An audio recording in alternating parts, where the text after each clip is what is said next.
Nós estamos hoje muito mais no movimento do chamado identitarismo, numa luta de causas. Então eu pergunto, lutar por uma causa é suficiente diante do quadro da luta de classes? Isso é eficiente para a nossa luta? A pergunta é muito simples, muito direta e, portanto, muito fácil de responder. Não é. Não é suficiente. Ela gera, no máximo, uma transgressão resignada.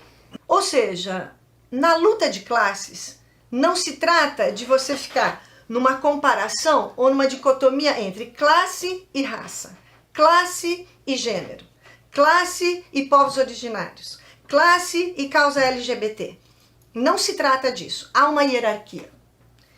A hierarquia se põe na relação exploração versus opressão. A chamada luta contra as opressões, evidente, é mais do que necessária. Todas essas causas só estão na pauta contemporânea porque são problemas realmente existentes. Mas a diferença de uma mulher que está na classe burguesa é muito distinta materialmente de uma mulher que está na classe trabalhadora. Então eu pergunto, a luta pelas causas atinge a mulher trabalhadora? Ela é sensível a um discurso apenas de gênero? Apenas feminista? E por apenas aqui, eu quero chamar a questão da totalidade. Então, na relação exploração do capital versus o trabalho, a velha e boa relação, a notícia ruim é essa, a gente ainda está em plena relação de contradição entre capital e trabalho. Portanto, as opressões oriundas de toda essa contradição principal têm duas classes muito distintas. E qual é a grande sofisticação da pós-modernidade? Ela defende que, sendo rebelde individualmente, você consegue, você conquista, você impõe uma sonoridade radical ideal. Eu sou uma feminista radical, muitas dizem. E isso muda o quê? Contra o capital? Nada. O capital assimila, ou se nada for muito exagerado, ele faz o quê? Ele tenta incomodar, ele até incomoda, mas ele não supera. Então, onde que essa coisa começou? No maio de 68, como o Nilton estava lembrando aqui. No maio de 68 há uma rejeição dos modos tradicionais de luta. Partido político, sindicato, ou seja, momentos de organização.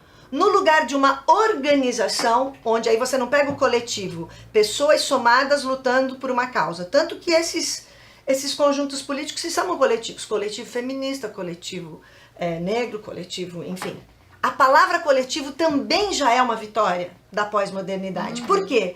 Porque ela é uma contra-revolução burguesa que consegue colocar na nossa boca uma ideologia que não é nossa, que se supõe nossa, e que ao rejeitar partido, sindicato, rejeitar o marxismo, rejeitou junto também o capitalismo. Então o maio de 68 enche a boca para dizer não queremos o capitalismo e não queremos o socialismo, baseando-se naquilo que se chamou o socialismo real, que de fato teve muitos problemas, mas foram tentativas de superação capitalista. E aí vem um bordão, e esse eu gostaria de dizer com toda a força aqui. Um bordão que bota numa foto de perfil nas redes sociais a seguinte frase individualista, liberal, e a gente aqui não chama a esquerda de esquerda liberal por um batismo maldito, mas porque ela de fato se põe como liberal, que é o seguinte: se fere minha existência, serei resistência.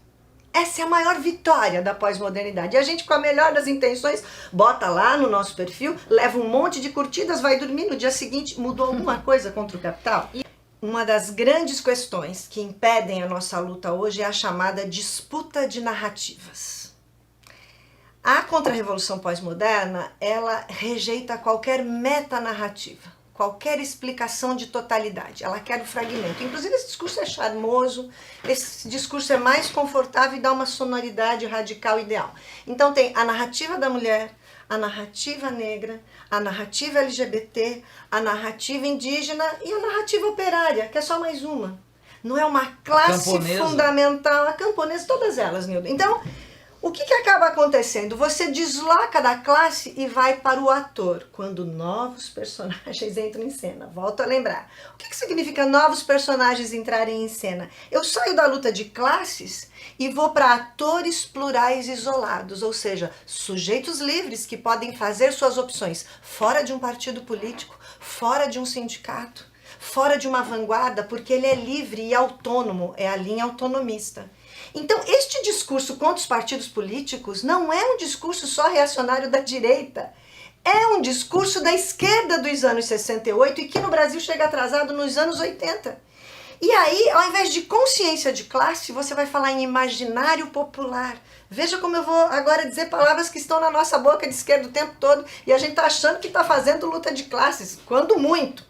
E aí, ao invés de organização de classe, você tem o quê? Atores individuais com vontade política, vontade de potência, colocando suas pulsões rebeldes, que é toda uma fala psicanalítica que vai vir junto com o Maio de 68, e que vai, então, tornar a política não um campo de correlação de forças, de classes organizadas, mas de indivíduos livres e plurais, que poderão, portanto, ter um lugar, uma fala e um olhar.